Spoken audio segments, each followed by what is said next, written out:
하나님 아버지 감사합니다. 주님, 오늘은 특별히 부활절 계란에 대해서 우리가 교회사적으로 살펴보려고 합니다. 주님께서 이 말씀대로 정말 우리가 항상 견실하고 흔들리지 않고 주의 일에 더욱 힘쓰는 자들이 되게 하여 주시옵소서. 주님, 우리의 수고가 정말로 주 안에서 헛되지 않은 줄 우리가 알게 하여 주시옵소서. 감사합니다. 예수님의 이름으로 기도합니다. 아멘. 네, 부활주일입니다. 네. 함께 저희 밑에서 달걀도 먹고, 네, 정말로 여기 밑에 보면 교회에서 알에서 깨어난 그 귀여운 병아리도 지금 함께 있다는 것을 볼 수가 있습니다. 너무 귀여워가지고 저는 계속 구경하게 됐는데요. 아이디어가 정말 엄청난다 이런 생각을 하게 됩니다. 또 오전에 칸타타도 너무나 연합 찬양대 그 찬양에 우리도 함께 은혜로서 같은 한 마음으로 찬양을 했던 것으로 저희는 기억을 합니다. 네, 그렇게 이제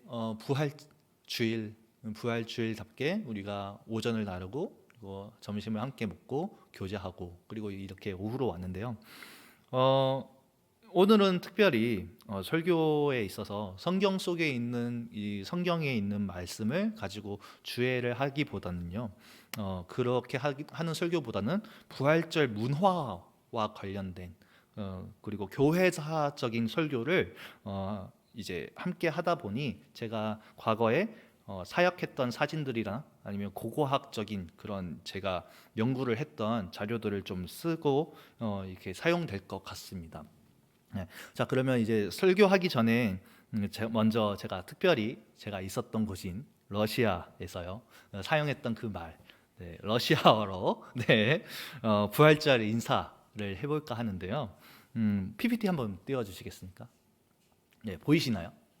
네, 네, 왼쪽은 모르겠지만 오른쪽에 적혀져 있는 거는 읽을 수 있을 것 같아요, 그렇죠? 네, 첫 번째 제일 위에 있는 게 이제 크리스토스 바스크레스라고 하는 말입니다. 크리스토스 바스크레스. 그 다음에 이제 두 번째 적혀져 있는 거 보면 바이스티누 바스크레스라고 되어 있습니다. 이제 맨 처음에 먼저 인사할 때요, 크리스토스 바스크레스 이렇게 말하는데요. 이 말은요, 그리스도께서 부활하셨습니다 라는 뜻입니다. 네, 그리고요 크리스토스 유추가 가시죠. 네, 그리스도라는 뜻이고요. 그리고 바스크레스가 바로 부활하셨습니다 이런 뜻을 가지고 있습니다. 네, 그래서 제일 밑에 세 번째로 적혀져 있는 바스크레스제니에라고 적혀져 있는 세 번째 제일 밑에 있는 그 말이 이제 일요일 뜻한 러시아어로 일요일을 뜻하는 거거든요. 그러니까 일요일을 뜻하는 말이 바스크레스 이 말에서 비롯된 말이에요. 그러니까 이 말은 뭐냐? 그 일요일이 바로 예수님의 부활을 기념하는 날이다. 이 어원에서 가지고 와서 이제 성경적인 그 단어로서 이제 뜻하는 날이라고 볼 수가 있겠습니다. 그래서 그런 기독교적인 의미가 있고요. 그리고 화답하는 인사는요, 바이스티누 바스크레스. 네, 바이스티누 바스크레스. 네, 이렇게 대답하는데요. 바이스티누가 무슨 뜻이냐면 이제 아멘이란 뜻이에요. 그러니까 진실로 그러합니다라는 그런 뜻인데, 그러면 무슨 뜻일까요? 진실로 부활하셨습니다. 네, 이런 뜻을 가지고 있습니다. 네, 함께 옆에 분과 앞뒤 분들, 성도분들에게 한번 러시아어로 인사해 보도록 할까요? 크리스토스 바스크레스. 네, 함께 하겠습니다. 크리스토스 바스크레스. 네, 크리스토스 바스크레스. 네, 네, 크리스토스 바스크레스. 그러면 이제 화답할 때 어떻게 하겠어요? 바이스티누 바스크레스. 네, 바이스티누 바스크레스. 네, 갑자기 뭐 러시아어 교실이 되어버린 이런 한 번 더 해볼까요? 네, 크리스토스 바스크레스. 네, 바이스티누 바스크레스. 네, 예수님께서 부활하셨습니다. 진실로 부활하셨습니다. 네, 이렇게 하는 그런 인사입니다. 네, 다음 PPT를 한번 보여주시겠어요? 네. 네, 이게 이제 제가 있었던 그 러시아입니다. 네, 러시아였고요. 이렇게 러시아에서는요, 이렇게 사순절 때부터요, 부활절 시즌이 되면 모든 사람들이 이렇게 인사를 합니다. 네, 제가 살던 모스크바에는요, 당연히 대도시다 보니까 수많은 중앙아시아 사람들, 그리고 터키 사람들, 뭐 아제르바이잔 사람들, 그런 무슬림들이 정말 많이 몰려와서 일하고 살고 있어도요, 이때만큼은요 다들 예수님께서 부활하셨습니다라고 인사를 합니다. 네. 그러니까 이 사진은 이제 부활절 시즌 때 제가 찍은 정교회 사진이고요. 이거 이제 밑에 보시면 보일지 모르겠는데 빨간색 XB 같은 게 보여요? 영어로 XB 같은 거, 이게 바로 크리스토스 바스크레스. 네, 이거를 앞글자를 따서 적은 거예요. 네, 그러니까 그렇다면 이제 부활절 시기가 되면 이 무엇을 보통 할까요? 네, 우리나라 같은 경우는 이제 그 계란을 삶아서 그 계란을 다른 사람들에게 나누어 주는 전통이 있고요. 그리고 러시아는 그러면 어떤 전통을 갖고 있는지 한번 보시면 좋겠습니다. 다음 사진 보여주시겠어요? 네, 이것도 이제 어떤 식이냐면 크리스토스 바스크레스가 제일 위에 보이실지 모르겠지만 건물 제일 꼭대기에 다 적혀져 있어요. 그렇죠? 크리스토스 바스크레스 이렇게 알파벳이 적혀져 있는 모습이 나와 있습니다. 그러니까 이런 것들이 이제 교회에서 빨간색 글씨로 이렇게 적혀져 있고요. 그리고 다음 슬라이드를 보시면 이제 이런 식으로 됩니다. 네, 네. 한 명이 이제 한 학생인 것 같고 한 명이 이제 저인데요. 네, 그러니까 이제 이게 이 사진은요 모스크바 국립대학교에서 이제 저의 제자가 제가 교수였잖아요. 교수인 그 저에게 부활절을 기념해서 무언가가 주고 있는 것을 보실 수가 있겠습니다. 자, 그게 무엇인지 다음 PPT에서 제가 설명할 텐데요. 그 밑에 보시면요, 이게 바로 우리나라로 말하자면 여기가 이마트 같은 곳이에요. 이마트 같은 곳이고 그 부활절 시즌에 이제 사진을 찍었어요. 제가 이제 제자한테 받은 게 바로 밑에 나와 있는 그건데요. 이게 바로 러시아어로 꿀리치라고 하는 그런 음식입니다. 그러니까 케이크 같이 생긴 빵이고요. 진짜로 이때 시기밖에 팔지 않아요. 그러니까 다른 시기에 이걸 먹고 싶어도 먹을 수가 없어요. 그러니까 이거를 마트를 돌아다녀도 이제 구할 수가 없고요. 진짜 이거 먹고 싶다라고 할 때는 진짜 딱 이 시기, 거의 뭐 우리로 따지면 고난주간 이 시기 때만 사가지고 먹을 수가 있어요. 그러니까 꿀리치라고 하는 그 빵이요, 러시아에만 있는 문화가 아니라요. 사실 뭐 조지아, 몰도바, 뭐 우크라이나, 벨라루스, 뭐 루마니아, 북마케도니아, 이렇게 그러니까 정교회가 있는 곳이면 흔히 이제 동유럽 국가들 곳이 있는 곳이면 모두 다 부활절 때마다 항상 먹을 수 있는 음식이에요. 예. 이걸 먹고 싶어서 저는요 이 시즌만 오면 사 먹었어요. 엄청 사 먹었어요, 진짜. 네, 이거는 사실 마트라서 그런 거지 보통 파는 장소는 교회에서 팝니다. 네. 그러니까 이거는 왜 부활절에만 먹을 수 있는 이유가 어떤 이유냐면 바로 종교 음식이기 때문에 그게 가능하거든요. 그러니까 교회에서 만들어서 팔아야 그때 먹을 수 우리가 있었던 것이죠. 네. 그러니까 거기에 이제 천주교와 정교회의 그런 미신적인 부분인 이제 거룩한 물의 개념인 성수가 있잖아요. 네, 그런 성수가 이제 그 케이크 위에 뿌리고 그걸 먹으면 이제 신자들의 몸이 예수님의 부활에 힘입어서 성수가 내 몸속에 들어가서 거룩하게 바뀐다고 하는 그 개념이 있습니다. 네, 그러니까 천주교의 성찬식 때 이제 빵을 나눠주면 그 빵이 우리 몸에 들어와서 예수님으로 변한다, 이런 화채설이라는 게 있거든요. 그러니까 이런 거를 주장하듯이 여기에서도 그런 개념에서 나왔다고 생각하시면 됩니다. 네. 그래서 아무튼 저는 그런 것이 아니라 그 빵이 맛있어가지고 진짜로 네, 이때 아니면 못 먹으니까 교회에 가서 이제 사 먹으려고 갔더니 다음 슬라이드 보여주겠어요? 네, 이제 부활절을 기념해서 합창하고 있던 학생들을 만나게 되었습니다. 짧은 영상인데요, 함께 보려고 합니다. 혹시 제가 이거 함께 틀어주시겠어요? 네, 네.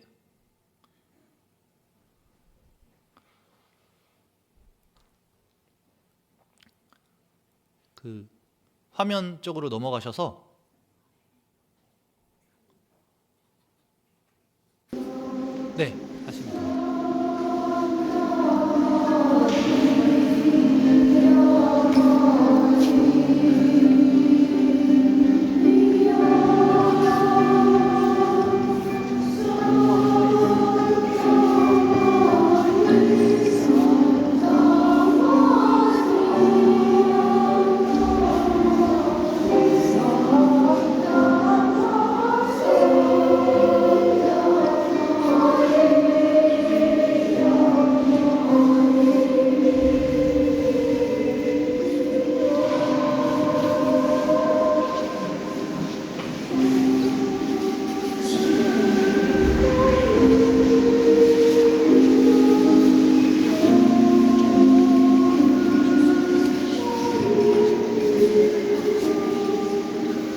노래 이제 가사를 보면요, 예수님께서 부활하셨으니 마리아여 기뻐하라, 이런 이제 가사의 내용의 노래입니다. 아쉬운 거는 이제 여기에서 산타 마리아라고 하는 그 말이 있는데요. 그거는 이제 성인의 개념이 가사 속에 들어가 있는 것이 조금 저한테는 많이 좀 아쉬웠습니다. 그런데 이제 이게 우리가 오전에 칸타타 하듯이 부활을 기념해서 여기저기서 준비해가지고 이제 러시아 사람들은 교회 나와가지고 합창을 하고 있는 모습이 마치 우리랑 비슷하다는 생각이 들곤 하겠죠. 이렇게 이처럼 이제 교회에 가면요, 예배하고 찬양하는 것이 어느 나라에 가더라도 보편적으로 존재하듯이 부활절 문화에도 보편적으로 존재하고 있는 것이 있습니다. 네, 다음 슬라이드를 보시면요, 네, 이거 말고요, 제가 그 다음 거, 네, 이거 보여주시면요, 네, 제가 아까 보여줬던 그 슬라이드잖아요. 그 아까 봤던 그 사진인데 이번에는 그 꿀리치 사진 말고요, 위에 있는 거를 보시면 되겠습니다. 그 빵의 위에 있는 거, 그거를 보시면 러시아도 똑같이 계란들이 보이고요, 그쵸? 네, 보이고 계란들은 또 채색한 것뿐만 아니라 이제 그 병아리, 심지어 네, 병아리까지 나와 있는 그런 귀여운 상황들이 함께 나타나 있습니다. 그러니까 이렇듯 부활절은요, 그리고 계란은요, 부활절과 계란은 한국 교회만의 전통이 아니라, 아니 우리에게 복음을 전해준 뭐 그런 나라인 서구 교회만 존재하는 것이 아니라 천주교회도 있고 심지어 정교회에도 모두 계란이 보편적으로 존재하는 그런 문화인 것입니다. 그러면 도대체 부활절에 우리가 계란을 먹기 시작한 게 언제부터였는지 우리가 살펴볼 필요가 있겠습니다. 우리가 부활절에 계란을 항상 만들어 가지고 서로 나눠주고 그러는데 항상 궁금했던 주제 아니었어요, 솔직히. 성도분들께서 뭔가 이거에 대해서 궁금해해 왔지만 누군가가 이 부분에 대해서 속을 시원하게 말해준 적은 없었을 것이라고 저는 생각을 합니다. 그래서 저는 이 주제에 대해서 오늘 해결하고 모두가 같이 돌아가려고 합니다. 다음 슬라이드를 보여주시겠습니까? 네, 이게 바로 이제 제가 보여주려고 한 건데요. 이거 혹시 무엇인지 아시는 분 계시나요? 네, 네, 옛날에 나온 유물 같긴 한데요, 그렇죠? 이게 바로 우리나라에서 발견된 유물입니다. 네, 어디에서 발견된 거냐고 하면요, 경주 천마도가 발견되었던 그곳, 바로 천마총에서 발견되었습니다. 자, 저도 직접 이제 어린 시절에 거기에 가서 보고, 또 이거는 한 번 더 제가 박물관에서 찍은 건데, 그러니까 이 유물을 제가 어린 시절부터 봤었는데, 그때 박물관 가이드를 해주셨던 분이 역사학자 분이신데 그분이 이런 말을 하셨어요. 그러니까 우리나라의 설화에서 보면 뭐 알들이 있는 것들 볼 수 있잖아요. 그러니까 설화에서 있는 그런 알들은 우리가 볼 수 있어도 무덤에서 계란이 있는 것은 부활을 상징하는 기독교에서만 있는 거지, 한국 그 고대사에서 천마총이라고 하는 그 큰 무덤에서 알이 함께 넣어졌다는 것을 보면서 자신도 지금 역사학자지만 연구가 필요하다, 제가 어린 시절에 이거를 얘기했거든요. 그러니까 그 말을 듣고 제가 어린 시절에 그 머리에 굉장히 쐐기를 박았던 그 사건으로서 기억이 납니다.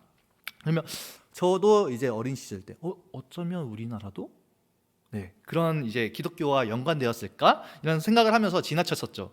그 후로도 이제 저는 쭉 역사를 좋아해서 역사 공부도 틈틈이 했는데요.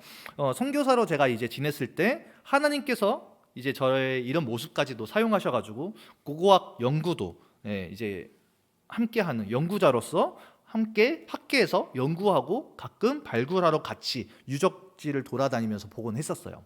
그래서 제가 이 달걀을 보여준 이유는요, 오늘 이 주제가 그 주제가 아니라서 제가 다룰 수는 없겠지만 아무튼 삼국시대 초창기 때부터 이미 기독교가 들어왔고요. 그리고 이제 융성하게 기독교적으로 문화가 꽃피었다라는 거예요.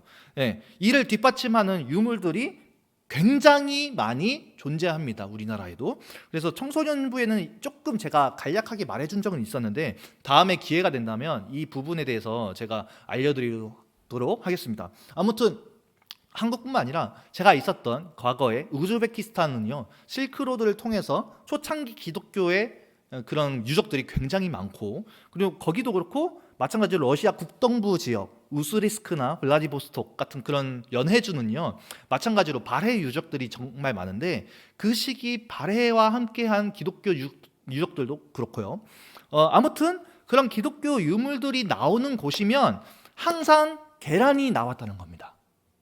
이 부분이 지금 중요한 부분이에요. 그러면 그렇다면 이 주제로 지금 이야기를 하면 생각보다 계란이 꽤 오래된 문화였구나. 네. 이렇게 문화로 형성되었다는 것을 우리가 알 수가 있겠죠. 그렇죠? 그래서 근데 보통 흔히 이제 부활절 계란을 이야기를 하면요, 사람들이 갖고 있는 오해가 많습니다. 과거에 이제 유물들이 발견되기 이전에, 특히 아시아권에서 기독교 유물들이 발견되기 이전에 서구 사람들만 기독교 있었다고 착각했던 때가 있었거든요. 그래서 그때 이제 오해 중에서 이제 부활절 계란은 이교도에서 만든 풍습이다, 한 번쯤 들어보신 적 있지 않으세요? 네, 그런 이제 오해 그러니까 있습니다. 그러니까 이거는 인정할 수가 없다. 계란은 인정할 수가 없다. 저도 실제로 인터넷으로 검색해 보면 위키백과 그 사정만 나오는 게 아니라 심지어 기독교 뉴스 사이트 그런 부분에서도 이렇게 말하는 경우가 많습니다. 그러니까 그래서 이런 전통을 없애야 된다. 네, 이렇게까지 말하는 경우가 있었던 거죠. 그러면 그 말이 과연 사실일까요? 네, 제가 당연히 아니기 때문에 제가 오늘 설교로 전하려고 하는 겁니다.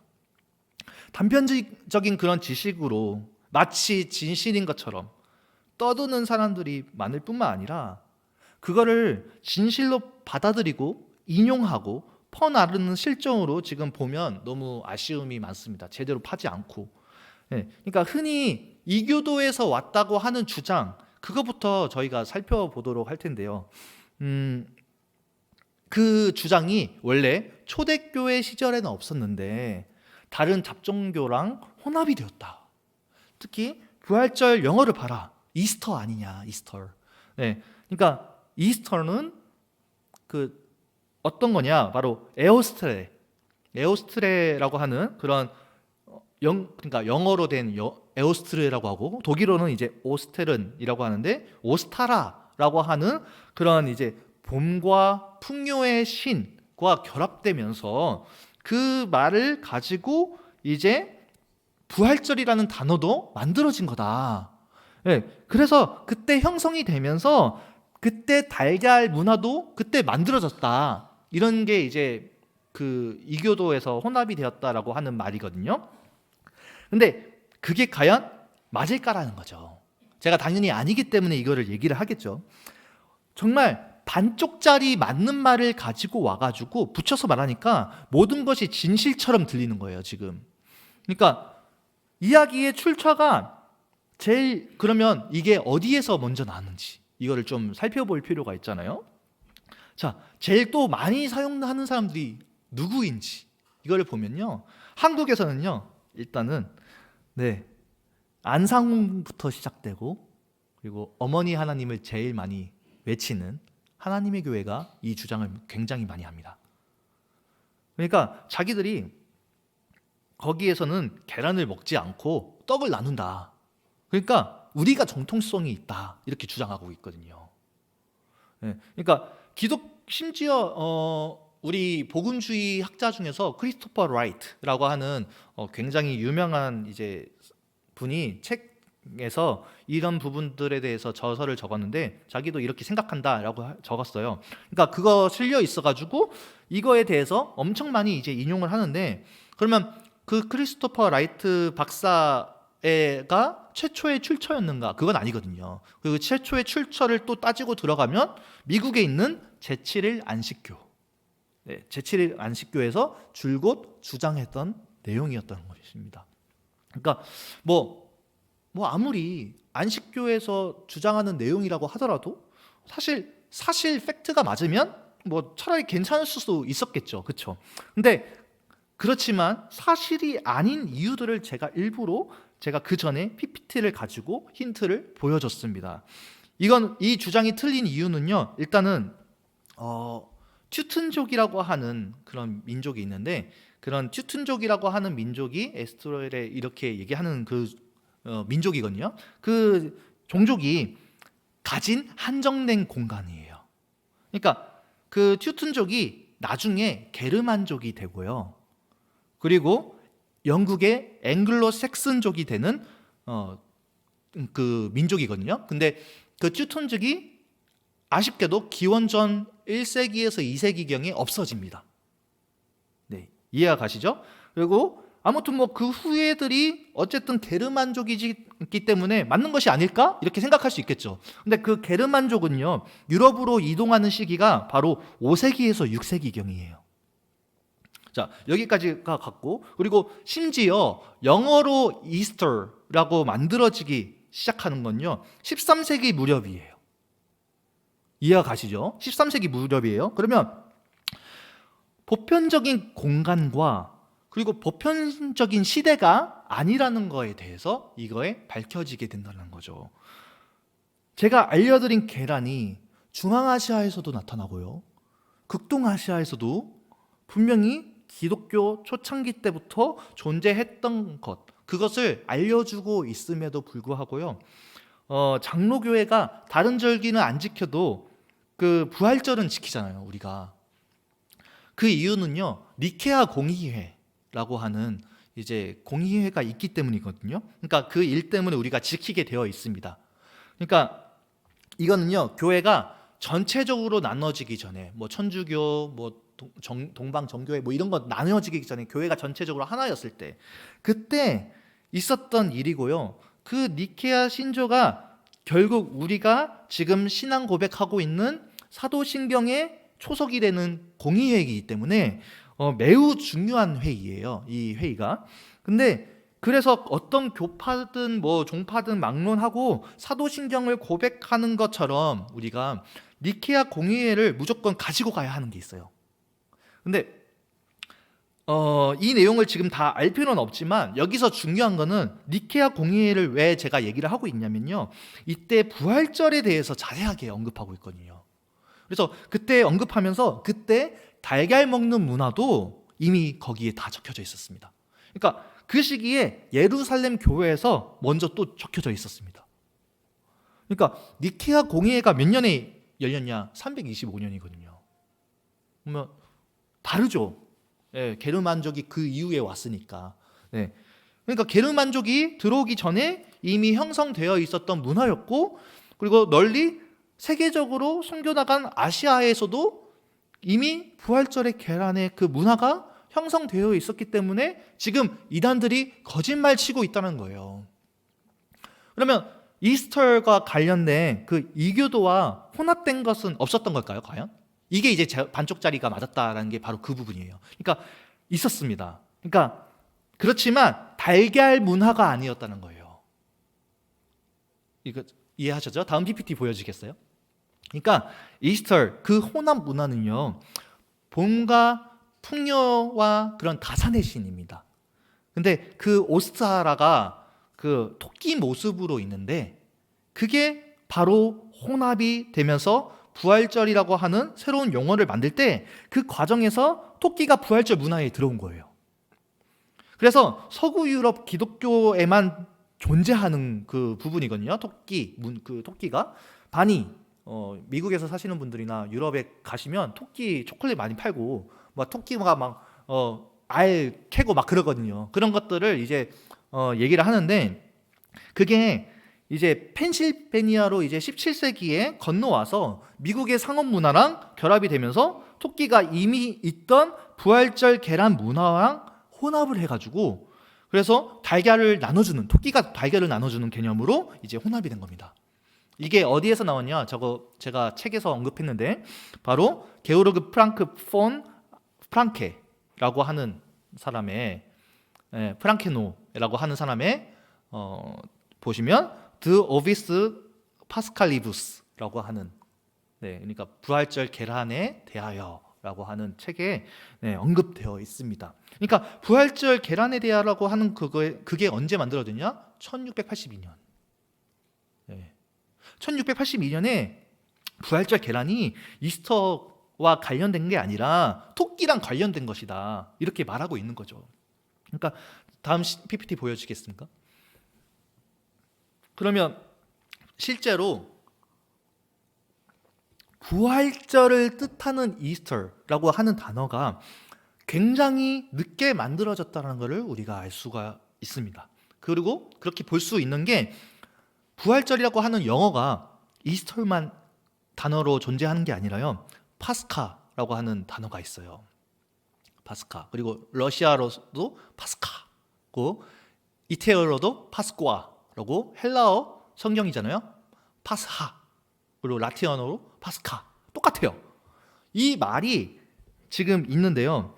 그 말이 결국은 어디에서 비롯됐냐면요, 다른 PPT에 있는데 바로 히브리어 페사흐에서 나온 단어입니다. 그 페사흐가 유래된 게 이제 와가지고 70인역이라고 하는 성경책, 헬라어 구약 성경인데 예수님이 오시기 전에 그 구약 성경 헬라어 책이 번역이 됐거든요. 그게 이제 헬라어 성경에 이미 유월절이라고 하는 말로 번역이 됩니다. 페사흐가 이제 파스카라고 유월절로 번역이 되고요. 그러다가 시간이 지나면서 신약 시대에는 그 유월절로 부르던 말이 그 예수님께서 부활하신 날, 그 신학적인 의미가 똑같거든요. 그래서 그 의미로 바뀌어서 그 유월절을 그대로 부활절이라고 부르게 된 겁니다. 그러니까 우리가 부활절에 계란을 먹는 게 사실 기독교 역사에서 봤을 때 꽤나 길었던 전통이었다는 것을 말해주고 있다라는 거죠. 그러면 왜 우리가 계란을 부활절에 먹기 시작한 걸까요? 이거를 이제 제가 알려드리려고 하는데요. 이거는 다음 PPT의 이유랑 같습니다. 물고기와 같은 이유입니다. 자, 로마가요, 초대 교회를 핍박한 그 당시에 그리스도인들은 여러 비밀스러운 기호를 만들었습니다. 자, 대표적인 것이 이제 이 물고기 그림이에요. 그러니까 물고기를 헬라어로 말하면 익투스라고 하는 그 단어인데, 이거를 앞글자로만 다 따면요, 예수스, 크리스토스, 세우, 휘오스, 소테르 이렇게 되어 있어요. 그러니까 이게 무슨 말이냐? 정확히 이제 그 뜻이 앞글자로만 따면 익투스라고 되어 있는데, 이게 주는 그리스도시요 살아계신 하나님의 아들입니다 라고 하는 마태복음 16장 16절에 나오는 그 고백이 잘 알려져 있습니다. 여기에 담겨져 있는 거죠. 그러니까 계란도요, 그런 의미에서 초대교회 사람들이 신앙 고백의 의미를 가진 그런 물고기의 그런 은어적인 표현으로 다른 사람들에게 주고, 그리고 심지어 이거를 가지고 뜻을 풀어가지고 물고기 가지고 이제 전도했다고 하는 그런 내용들이 나오거든요. 그런 내용이 나오는 것처럼 마찬가지로 계란도요, 부활하신 주님을 찬양하기 위해서 로마의 눈을 피해서 비밀스럽게 부활하신 그 주일에 나눠주고요, 그리고 다른 사람을 전도할 때 그 의미를 얘기해주면서 사용하게 됩니다. 그러니까 그게 초대 기독교 문화로서 정착이 되고, 심지어 325년 니케아 회의가 됐을 때 부활절 공식 인정과 함께 이 계란 전통도 공식적으로 수용하고 인정했다는 거예요. 그러니까 계란의 의미는요, 성도 여러분들께서 유추하시듯이 그 내용이 맞아요. 그러니까 알 안에는 생명이 들어가 있어요. 그리고 병아리가 안에서 부리로 쪼아가지고 촉촉촉촉 나오잖아요. 스스로 나오잖아요, 알을. 그러니까 그게 마치 예수님께서 죽음에서 생명으로 옮기시면서 돌무덤 안에서 스스로 무덤 밖으로 나오는 그것을 상징하면서 우리는 날계란으로 기념을 할 수 없으니까 이제 삶은 계란으로 나누면서 함께 먹고 교제하면서 그 의미를 전달했다고 합니다. 네. 부활절 계란은요, 성경에 나와 있는 전통은 아닙니다. 그렇지만 물고기처럼 초대 기독교가 핍박을 받으면서 그것을 피해서 고이 간직한 그 믿음의 유산이고요. 그리고 그게 결국은요, 어떤 교파나 종파나 모든 것을 초월하고 간직하고 있다는 사실입니다. 물고기도 보면 다 있거든요. 어떤 교파에 가도 물고기가 있어요. 네, 그런 것처럼 계란을 나눠주고 하는 그런 문화들이 어떤 교파나 다 있다는 겁니다. 그게 우리가 지금 계란을 서로 나눠주고 교제하고 사랑을 나누는 것도 정말로 좋지만, 이것을 넘어서서 우리가 교회사적인 의미를 알고, 정말 초대교회 때 이렇게 힘들었던 그 부분들이 있었구나. 그리고 이단들의 그런 공격들 속에서도 우리를 마치 전통적인 신앙을 폄훼하려고 하는데, 이런 부분들을 알고 간다면 그것 자체도 얼마나 더 가치가 있고 뜻깊은지 생각해 보자라는 겁니다. 오늘 설교는 이 부분에서 저희가 마칠 텐데요. 이번에는 라틴어로 제가 기쁜 부활절이 되자고 하는 말로 제가 마치려고 합니다. 네, 한번 PPT가 없죠? 제가 없는데 네, 제가 없어요. 마지막에 일부 안 넣었어요. 네, 어떻게 얘기하냐면요, 보나 파스카. 네, 보나파스카라고 합니다. 보나파스카. 네, 다 같이 제가 따라 하겠습니다. 보나파스카. 네, 보나파스카. 네, 감사합니다. 네, 함께 기도하겠습니다. 하나님 아버지 감사합니다.